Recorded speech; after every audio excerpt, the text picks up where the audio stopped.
People who live to 100 always do this every morning. You don't get to 100 by accident. And the people who do, they all start their day the same way, not with vitamins or pills, but with something much simpler. Most of us overlook it, but it might be the very reason they're still alive today. I'll never forget the image of Mrs. Evelyn, 101 years old, in a small town in Georgia.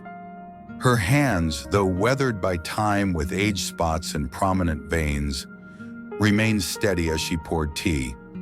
Every morning, before breakfast, she'd do the same thing she'd done for over 60 years. When I asked her why, she smiled, her eyes twinkling with a sharp wit. "This is how I tell my body today. We get to live again." That moment stayed with me. And the more centenarians I met, from farmers in the mountains of Japan to fishermen in Mediterranean coastal villages, the more I realized all of them, in one way or another, perform a similar morning ritual. Part 1, they begin with stillness. Before the noise of the world can creep in, they sit still.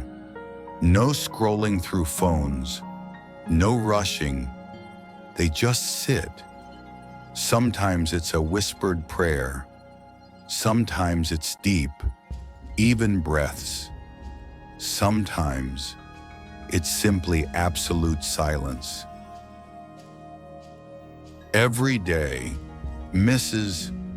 Evelyn would sit by her familiar window, where the first light of dawn would gently touch her face as she closed her eyes for 5 minutes of stillness. She called it her self-balancing moment. The early morning air still carried the faint scent of herbs and plants from her garden, and the distant chirping of birds sounded like a soft background melody. Thousands of miles away, in a small apartment in the heart of bustling Saigon, Min, a 45-year-old architect constantly under work pressure, also chose to start his day with 10 minutes of meditation. "It helps me filter out the cluttered thoughts, to find focus before diving into the whirlwind of work," he shared. In a fast-paced world, this pause might seem outdated, but studies from Harvard University show that even 5 minutes of morning mindfulness can reduce cortisol by 27%, lower resting heart rate, and improve mental clarity in people over 60. For centenarians, this isn't about discipline. It's about honoring the body. It's an affirmation: I am alive, I am aware, I am beginning. And it's a reset we all need, grounding us before the decisions, distractions, and demands flood in. They don't start their day with urgency, they start it with awareness. Can you set aside even just 5 minutes for stillness tomorrow morning? Part 2, they move gently. Mrs. Evelyn didn't go for a jog. She didn't lift weights. What she did was much simpler. She'd walk barefoot around her small backyard garden, where a few beds of herbs and some budding rose bushes grew. She'd stretch her arms toward the sky, take a deep, lung-filling breath, and feel each joint awaken. In Sardinia, Italy, one of the world's blue zones, people who live past 100 often take morning strolls through their village hills. It's not strenuous exercise. It's a ritual, a way to connect with nature and their community as they greet neighbors along the way. Or take Mrs. Sophia, 98, living in a small Greek coastal village. Every morning, she goes to the seashore, performing gentle stretches and rotations, breathing in the fresh air tinged with the salty scent of the sea. "The sea gives me strength," she says.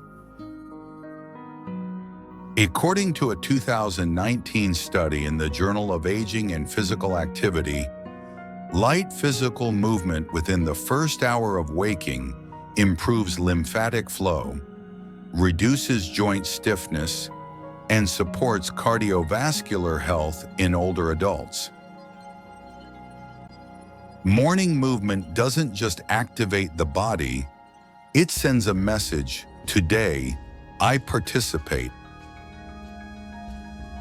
Mr. Takashi, a 104-year-old farmer from Okinawa, once said, "I move slowly because I want to move forever." They don't move to burn calories, they move to keep living. Could you try a few gentle stretches when you wake up tomorrow?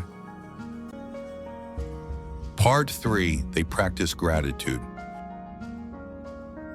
Gratitude is a habit, not just a fleeting feeling.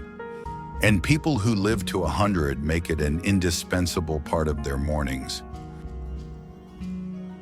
Mrs. Evelyn kept a small notebook by her bedside. Every morning, she'd write one sentence. "I'm thankful I can still walk to the window myself today." Or, "I'm thankful for my granddaughter's call yesterday." Sometimes she would simply smile and silently thank something good that had come her way, no matter how small. It sounds simple, but these small acknowledgments cultivated a resilient mindset. The University of California, Davis conducted a 10-year study on seniors who practiced daily gratitude. The results: they had stronger immune systems, fewer hospitalizations, and better sleep quality.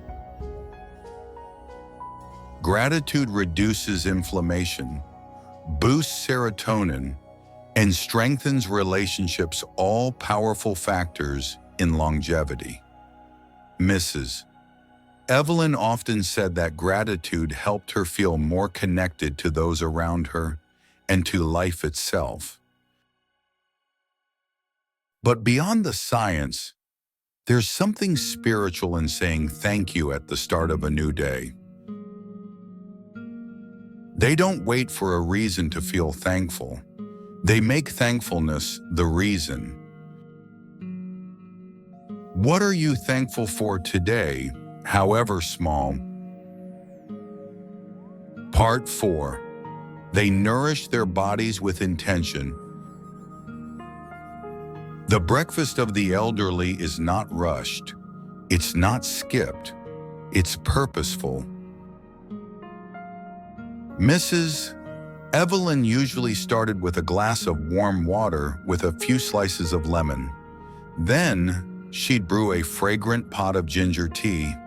She'd sit by the window, slowly savoring a bowl of oatmeal cooked with chia seeds and a few berries picked from her garden. The meal wasn't fancy, but it was prepared and enjoyed slowly, mindfully.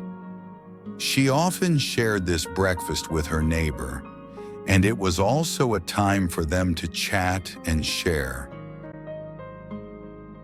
In blue zones like Loma Linda, California, many seniors begin the day with plant-based, high-fiber meals. These meals help stabilize blood sugar, improve digestion, and reduce inflammation. According to a study from Johns Hopkins University, seniors who consume fiber-rich breakfasts lower their risk of heart disease by 23%. And hydration. It's the unsung hero. One glass of warm water in the morning improves digestion and cognitive alertness, especially in people over 65. It's not about dieting, it's about nourishing. They don't eat to get through the day. They eat to be part of it. Can you prepare a simple yet nutritious breakfast for yourself tomorrow? Conclusion. These people, Mrs. Evelyn, Min, Mrs. Sophia, Mr. Takashi, these humble, resilient, radiant individuals who live past 100, they don't do anything magical. They simply start their mornings right. Stillness, gentle movement, quiet gratitude, thoughtful nourishment. You don't need to do everything all at once. Start with one, then add another. These aren't habits of the lucky, they're choices of the wise. And if Mrs. Evelyn at 101 could still begin her day with presence and purpose, maybe we all can. If this story moved you, share it. And subscribe to Golden Life USA, where growing older means living deeper.